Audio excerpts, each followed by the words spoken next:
What's up, everyone? I'm Tanya Octave, and today, we are going to dive into something that might even explain your struggles that you've been carrying this entire lifetime and really not even knowing why. I want to talk with you about ancestral spiritual trauma, and I promise you that by the end of this video, you're going to understand patterns in your life, and these patterns may have puzzled you for many, many years. A couple of weeks ago, I was in my garden and I was looking at these roots kind of coming up from a tree. And something just stuck with me that these roots stretched deep and deep into the earth, drawing on nourishment from the soil that had been enriched with countless generations of falling leaves, but also the soil might carry even reminiscences of old storms, droughts, even toxins from past decades. And as I sat there, I realized that we humans are much like that tree. You see, we draw from experiences of those that came before us. But we also inherited their unhealed wounds, their unprocessed trauma, and their unspoken secrets. Dr. Stephen Farmer, he had some groundbreaking work on a book he entitled Healing Ancestral Family Patterns. And he puts it beautifully when he says that ancestral family patterns are those physical, emotional, behavioral, and mental traits, both the positive and the negative, and the traits that you have inherited from your prior, your forebears, the prior generations before you, and that you carry this stuff in your DNA and in your soul. Notice he says both DNA and soul. This just isn't about genetics as we maybe traditionally understand them. This is something much deeper, even more profound, and much more spiritual than most people realize. Now, I know some of you are thinking, oh goodness, Tanya, here we go again. As I told you, that sounds a little too mystical for me. But here's the thing. Science is just now starting to catch up with what indigenous cultures and spiritual traditions have known for millennia. And I'll bring up Dr. Rachel Yehuda's revolutionary report again on Holocaust survivors, which really has shown us that trauma literally changes our genes, and those changes are passed down to our children, grandchildren, great-grandchildren, and so forth. We're talking about epigenetic modifications that occur at the cellular level, creating biological imprints of our ancestral experiences that we and I carry in our bodies. But what makes ancestral spiritual trauma particularly complex is that it just doesn't affect our psychology or our biology. It affects our relationship with the sacred, our sense of purpose, our ability to trust in something greater than ourselves. When our ancestors experienced spiritual violations, whether through religious persecutions, forced conversions, the destruction of sacred sites, or even the suppression of the spiritual practices, you see, these wounds, they get transmitted through the family line in ways that could leave us feeling spiritually homeless, even when we can't explain why. So let me share a little bit more research about this and what it tells us, because this isn't just about theory anymore. This is documented, peer-reviewed science that is revolutionizing how we understand trauma and healing. And as I continue with Dr. Rachel's work, she was studying Holocaust survivors and their descendants for many decades. And what discovered really was absolutely remarkable. With her research team, they found that children of the Holocaust survivors who were born after World War II and never experienced trauma directly showed these measurable changes in their stress hormone. It was their cortisol patterns and even their gene expression. They weren't just psychological effects from growing up with traumatized parents. These were biological changes that occurred at a cellular level, passing down what scientists call epigenetic mechanisms. But here's what's even more fascinating. The research shows that these epigenetic changes don't just affect stress response or our mental health. Now listen closely. They affect our entire worldview, our sense of safety in the world, and yes, our spiritual connection. So when your grandmother's genes carries the imprint of religious persecution, or when your grandfather's DNA holds the memory of spiritual practices being violently suppressed, that information doesn't just disappear. I want you to hear that. It gets woven into the fabric of who we are. Dr. Maria Yellow, Horsebrave Heart's research on historical trauma in Native American communities also reveals some similar patterns. She documented how the forced removal from ancestral lands, the prohibition of sacred ceremonies, and the trauma of boarding schools where children were forbidden to speak their native language or practice their spiritual traditions created what she calls soul wounds that persist across many generations. These aren't just cultural losses, you see. These are spiritual traumas that affect the descendants' ability to connect with their own spiritual nature. And it's not just these large scale historical traumas you see. Dr. Joy DeGuru's work on post-traumatic slave syndrome shows us how spiritual dimensions really were affected in slavery. The deliberate destruction of African spiritual practices, the forced conversion to Christianity, the breaking of spiritual connections to ancestral wisdom really created the spiritual disconnection that continues to impact African American families today. And we're in 2025, 5 to 6 generations later. What all of this research is really showing us is that trauma just isn't going to affect the individual who experiences it. Trauma, specifically and especially spiritual trauma, really creates these ripples that move through time, affecting people who weren't even born when the original wound occurred. And here's the crucial part of that most traditional therapy misses. They aren't just psychological patterns that can be talked through in a few sessions. These are the body, mind, spiritual patterns that require healing approaches that address all of those dimensions, all 3 of those dimensions. Dr. Stephen Farmer reminds us to consider the historical context in which they lived and the secrets they kept. This can tell you a lot about who you are. Taking the time to contemplate your heritage can really open your eyes to the unseen forces that have shaped you. Forces that stretch back not just through, let's say, your lifetime, but through centuries, even millennia. That is why understanding your ancestral trauma isn't just about healing yourself. Really, it's about understanding these invisible forces that have just been shaping your spiritual life, your relational patterns, your relationship patterns, even your fears, even your deepest longings.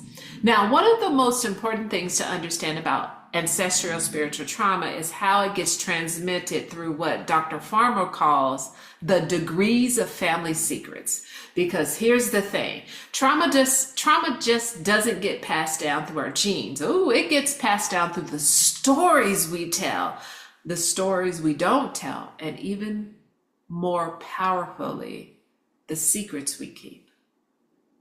Dr. Farmer, drawing on the work of John Bradshaw, identifies 4 degrees of toxic family secrets. And I want you to listen carefully because you might recognize some of your own family patterns in what I'm about to share with you.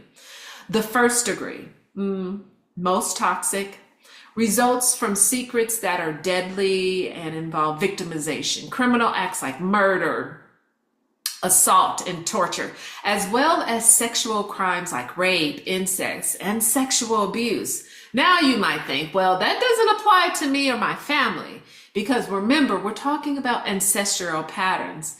These could be events that happened to your great-great-grandmother that were never spoken about, never processed, and never healed. I'm getting the chills even talking about this stuff.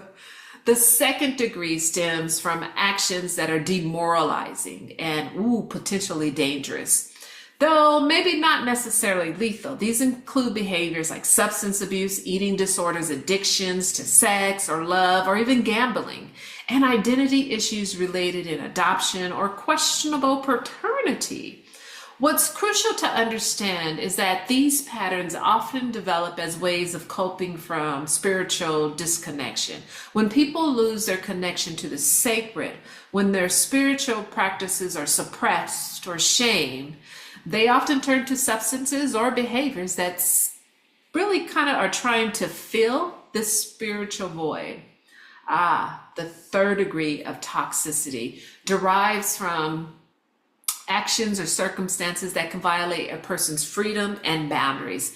Now, these secrets include family enmeshments where roles are unclear and boundaries are crossed, and marital secrets with closeted relationships, infidelity, hidden reminiscence or resentments, emotional and mental illness, denial of death or illness.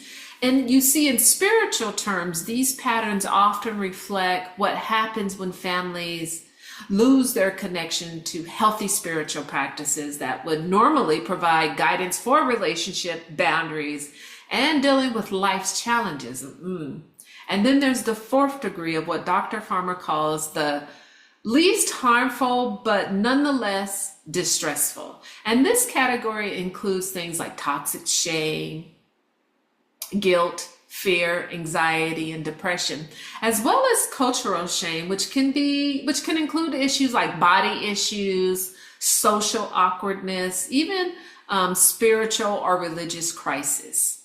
And here's what it gets a little bit more interesting from a spiritual trauma perspective. Often what we experience as anxiety, depression, or spiritual crisis isn't actually our own emotional state. It's an unprocessed emotion of our ancestors showing up in our energy field, in our nervous system, and in our spiritual experience.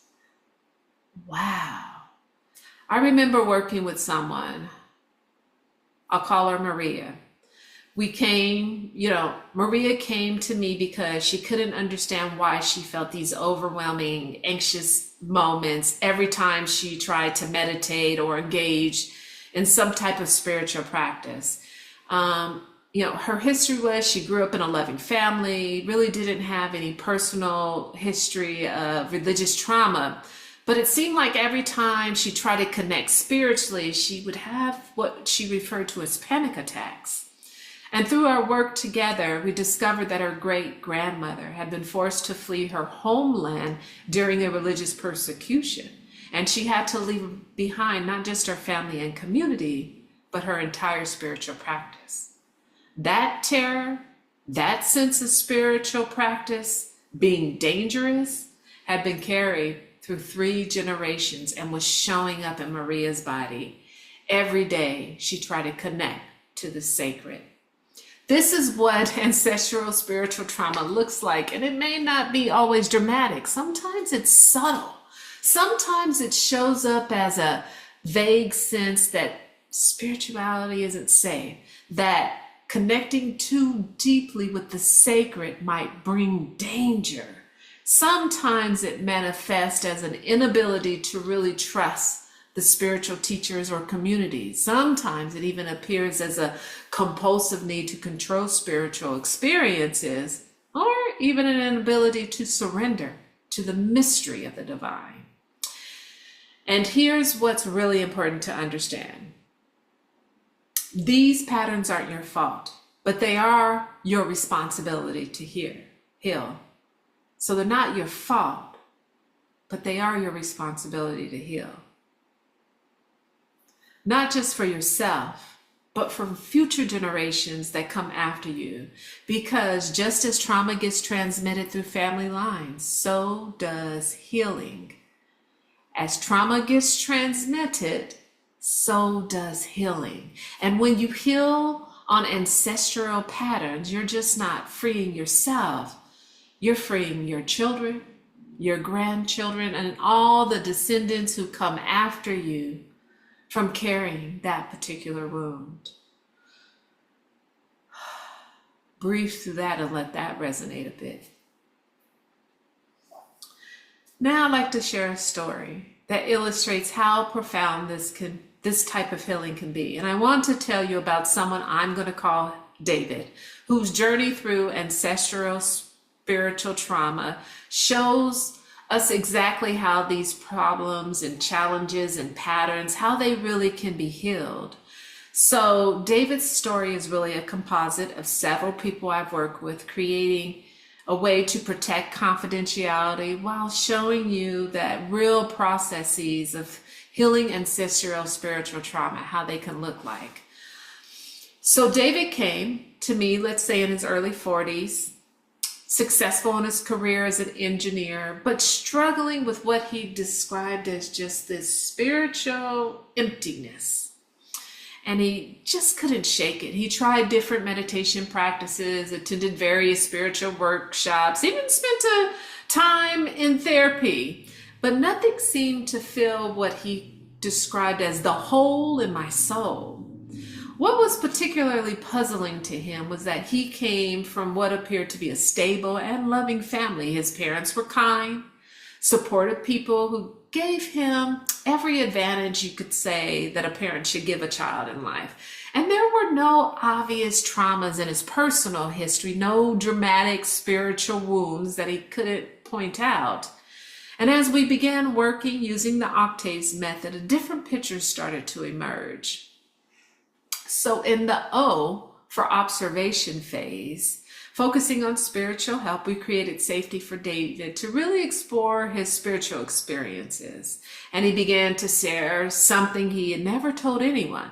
Every time he tried to pray or meditate, he would get images of fire or people running or sacred objects just being destroyed. He always dismissed these as weird parts of his imagination, but they were so vivid and so consistent that they had actually made him feel more afraid of deep spiritual practice. Through the compassion work on his ego health, David began to develop a self-compassion for carrying these mysterious fears. And as we moved him into the therapeutic component, David began to track these sensations in his body. He noticed that when the images came up, his chest would tighten, his breathing would become shallow, and he would feel an overwhelming urgency to run. This wasn't just anxiety. He didn't necessarily need to go to the doctor and get a prescription. That may have missed all of this. This was his nervous system responding to something that felt like a life or death threat, even though he was sitting in safety in my office. It was through our therapeutic work that the pieces began to come together. David decided to do some genealogical research.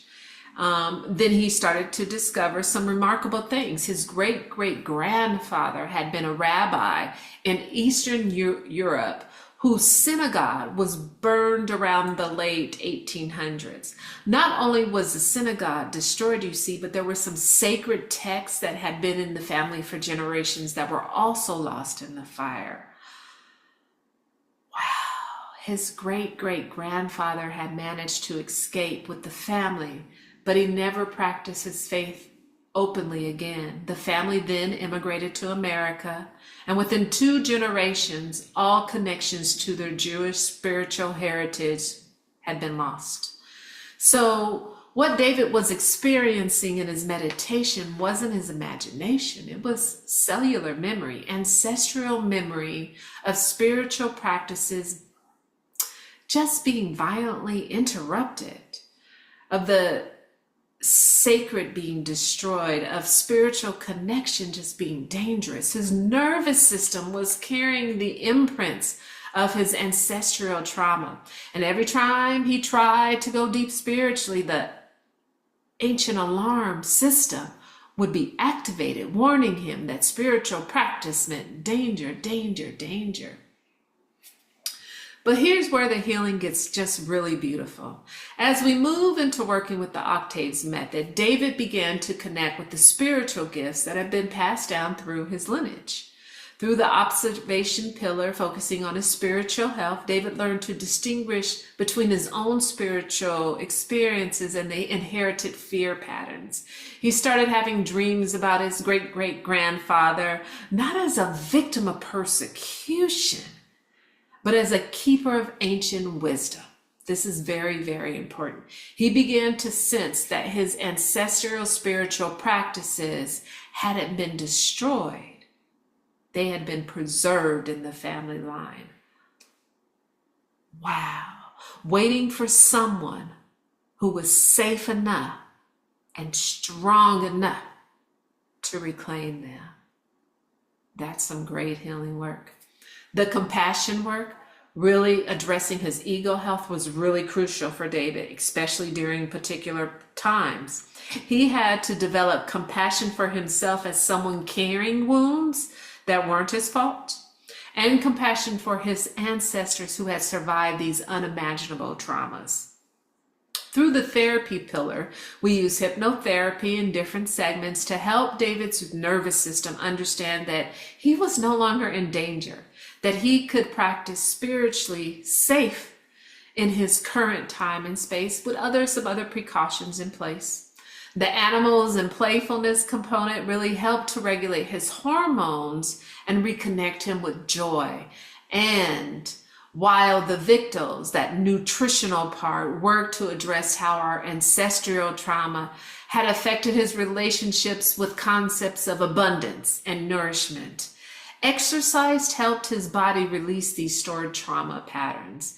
And the socialized pillar really supported him in building healthy connections with spiritual communities and learning to trust his intuition and himself. The transformation was remarkable. In about 6 to 8 months, David had not only overcome his fear of spiritual practice, but he had become deeply connected to his ancestral Jewish traditions. This was an amazing moment in treatment. He began studying Hebrew, he started attending a synagogue, and eventually he even became a spiritual leader in his community. But more than that, he really reported a sense of spiritual wholeness that he had never experienced before. The hole in his soul had been filled not by something new, but by reclaiming something that had always belonged to him to begin with. David's healing didn't just affect him. He shared a little bit about his family and his teenage daughter, who had also been struggling with anxiety and struggling with panic attacks. But she started to improve in ways as David healed his ancestral patterns. His relationship, even with his elderly father, deepened as they began to explore their family history together, asking questions, being curious. And David began to understand that his career as an engineer, his love for building and creating, was actually a continuation of his ancestral work as a builder of a community and keeper of sacred traditions. This is what healing ancestral spiritual trauma looks like. It's not just about resolving these old wounds. It is about reclaiming the gifts, the wisdom, and the spiritual connections that are your birthright. It's about understanding that you are not just an individual struggling with your own issues, that you are part of this whole lineage, part of a spiritual heritage that just stretches back through time, and that you have the power to heal not just yourself, but an entire line. Whoa! Now, let me walk you through exactly how the OCTAVES method addresses ancestral spiritual trauma, because it just isn't theoretical. This is a practical step-by-step approach that works with the body, the mind, and the spirit to create lasting healing through 7 interconnected pillars of health. So O for OCTAVES stands for observation. That is focusing on, let's say, your spiritual health. This is where we develop your ability to observe and distinguish between your own spiritual experiences and those that belong to your ancestral line. So when you're carrying ancestral spiritual trauma, you might be experiencing spiritual anxiety, fear of meditation, or even religious confusion that doesn't actually even belong to you. Through mindful observation, we help you recognize when your ancestral problems are activating in your spiritual life. Let's say we teach you to observe your reactions to spiritual practices and to notice when your fears arise around the sacred, and to even distinguish between your authentic spiritual calling and your inherited spiritual wounds. And then there's the C, and that really represents compassion, addressing ego health. Ancestral trauma often creates a harsh inner criticism, shame, and self-judgment that really gets passed down through generations. We work on developing compassion for yourself as someone carrying the wounds that aren't even yours to carry, and compassion for your ancestors who did the best they could with the resources they had. This compassion work is essential because you can't heal what you're judging. When you develop compassion for both yourself and your lineage, you really create that emotional safety needed for deep healing to occur. And then there's a T for therapy, focusing on the therapeutic health. This is where we use traditional psychotherapy techniques combined with specialized approaches for ancestral trauma. We might use things like cognitive behavioral therapy to address the inherited thought patterns, somatic therapy to release trauma stored in, let's say, your cellular memory. Oftentimes, I use hypnotherapy to address the subconscious and unconscious ancestral information. The therapeutic work helps you process not just your own experiences, but the unprocessed emotions and traumas that have been carried through your family line. And then there's the A for animals and playfulness, really supporting your hormonal health. Ancestral trauma often creates these chronic stress patterns that disrupt your hormonal balance. So when your ancestrals lived in survival mode because of persecution, war, or spiritual oppression, those stress patterns can be encoded into your nervous system. And so I use things like play therapy, animal-assisted healing, or joyful activities to really help regulate the stress hormone and reconnect you to the natural joy and playfulness that trauma often suppresses. This might involve spending time in nature, working with therapy animals, or engaging in creative play that helps your nervous system really remember safety and joy. And then there's V, representing victims, addressing that nutritional health. Many people don't realize that ancestral trauma can affect your relationship with food and nourishment, and nobody knows this better than this one. If your ancestors experienced famine, mine's did, food scarcity, mine's did. You had even their traditional foods, if they were forbidden. These patterns can show up in your eating habits, your relationships with abundance, even your digestive health. When we work on your healing your relationships with nourishment, both that physical and spiritual part, healing and reclaiming healthy eating patterns while honoring your ancestral food traditions that support your well-being, wow, light bulbs just start clicking and clicking. Then there's E for exercise, focusing on your physical health. Ancestral trauma lies in the body, creating patterns of tension, chronic pain, physical symptoms that can't be explained in, let's say, your personal history or even through your doctor. Through movement therapy, yoga, breath work, and other physical practices, we help your body release the stored trauma patterns and really reconnect your strength and vitality. Exercise also helps to regulate your nervous system and can be really particularly powerful for releasing intergenerational stress patterns. So keep that in mind. Now, S for socializing. This is going to support that relational health. Ancestral trauma often disrupts our ability to form healthy relationships, especially when it's about trusting others. If your ancestral experienced betrayal, let's say by religious communities, persecution by neighbors, or forced separation from loved ones, these patterns affect your ability to connect with others. So what we do is we work on healing your capacity for healthy relationships and building on supportive community connections, and even sometimes reconnecting with cultural and spiritual communities that really can honor your heritage and, let's say, moving towards direction in healthy ways. So what makes the OCTAVES method particularly effective for ancestral spiritual trauma is that it works in all dimensions, the body, the mind, and the spirit simultaneously. Traditional therapy only focuses on the mind, trying to understand and process trauma cognitively. And sometimes some practices include some processing in the somatic part, the body part.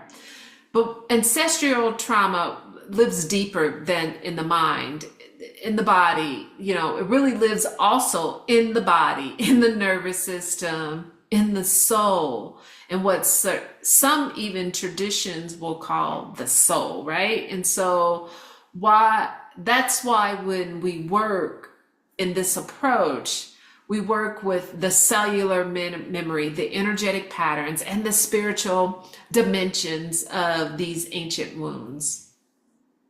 I think this is why I probably find hypnotherapy particularly powerful for ancestral healing, because it allows us to access states of consciousness where we can communicate differently with the subconscious and the unconscious patterns that really have carried these ancestral information through generations. So you see, when you're in a hypnotic state, people can often access memories, images, and information about their lineage that they couldn't reach through ordinary consciousness. We can also use hypnotherapy to help the nervous system really release trauma patterns, and we can install new healthy patterns that support spiritual connection rather than spiritual fear.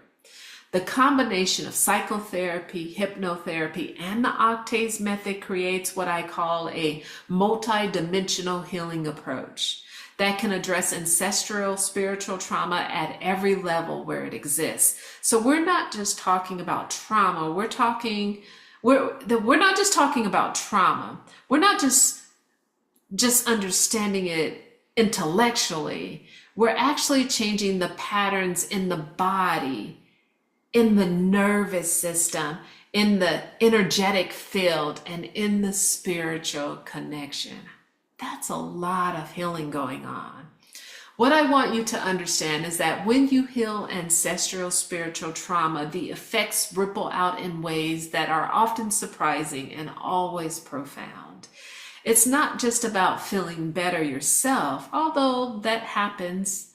It's about changing the trajectory of your entire family line, both backwards and forward in time. I've seen people heal ancestral patterns and then have their elderly parents suddenly start sharing family stories that they never heard before. I've watched as children and grandchildren of people doing ancestral healing work begin to thrive in ways they've seen almost miraculous. I've witnessed people reclaiming spiritual gifts that just have been dormant in family lines for generations, and then watch those gifts just begin to emerge in their siblings and in their children, in their cousins. There's something that happens when you heal in an ancestral pattern that goes beyond individual psychology. It's as if you're sending healing energy both backward and forward through time, touching the lives of ancestors who've passed and descendants who are yet to come. Indigenous traditions have always understood this. They know that when you heal 7 generations in both directions. But modern science, it's still trying to catch up with these ancient wisdom practices. And it is through epigenetic research that shows us how healing can actually change gene expression in ways that get passed down to future generations. But perhaps the most beautiful aspect of spiritual trauma healing is how it reconnects you to your healing, how it reconnects you to your spiritual heritage healing in ways that are deeply nourishing and empowering. So many people in the modern world feel spiritually homeless, just cut off from traditions and practices that could support and guide them. So when you heal ancestral spiritual trauma, you discover that you're not spiritually homeless at all, that you're really part of this rich lineage of spiritual seekers and healers and wisdom keepers. You just need to clear away the trauma that's blocking your access to this heritage. You know, I think about David, whose healing journey I shared earlier, and how he really reclaimed his Jewish spiritual heritage. And it just didn't heal his own spiritual emptiness. It gave his daughter a sense of identity and belonging that helped her overcome some of her anxiety, and gave his father a chance to reconnect with traditions that had been lost in his own family. It even led David to become a mentor to other people in his community who were struggling with probably similar issues of spiritual disconnection. You see, this is the power of ancestral healing. It doesn't just change you. It changes the entire family system, your community, and ultimately the world. Because when you heal an ancestral pattern, you're not just stopping the transmission of trauma, you're beginning the transmission of healing, wisdom, and spiritual connection. So if you're watching this video and recognizing yourself in what I've shared, if you're feeling that sense of spiritual emptiness or disconnection that can't be explained by your personal history, if you're struggling with anxiety or fear about spiritual practices, or if you simply have a sense that these patterns in your family, that they may need some healing, I want you to know that healing is possible. Ancestral spiritual trauma is real. It is documented by science, and it can be healed. The first step is to simply acknowledge that these patterns exist. Dr. Stephen Farmer reminds us that taking the time to contemplate our heritage can really open our eyes to these unseen forces that have shaped us. You know, start by getting curious about your family history. What do you know about your ancestral spiritual practices? What traumas did they face? What secrets might have been kept? What gifts and wisdom might have been lost or hidden? But remember, it isn't about blame or judgment. Your ancestors did the best they could with the resources they had available to them. They survived incredible challenges so that you could be here today making a different choice. Your trauma, or the trauma, I should say, the trauma they experienced wasn't your fault. The patterns you inherited aren't your fault either, but they are your opportunity, you see. You have the chance to be the one who breaks the cycle, who heals the patterns, who reclaims these gifts. And so if you're ready to begin this healing journey, I want you to know that you don't have to do it alone.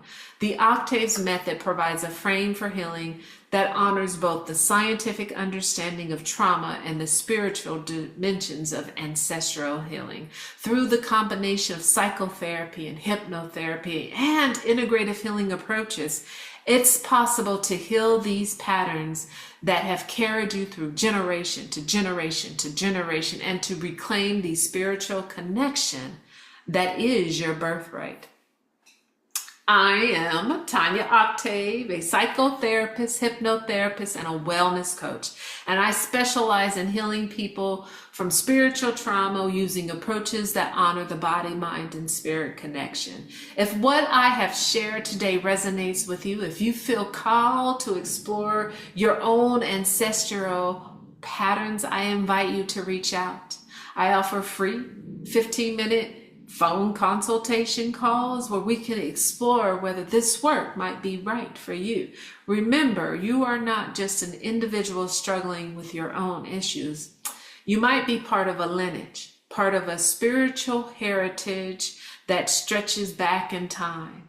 You have ancestors who were healers, wisdom keepers, and spiritual guides. Their gifts live in your DNA and in your soul, waiting to be reclaimed. Your healing journey isn't just about you.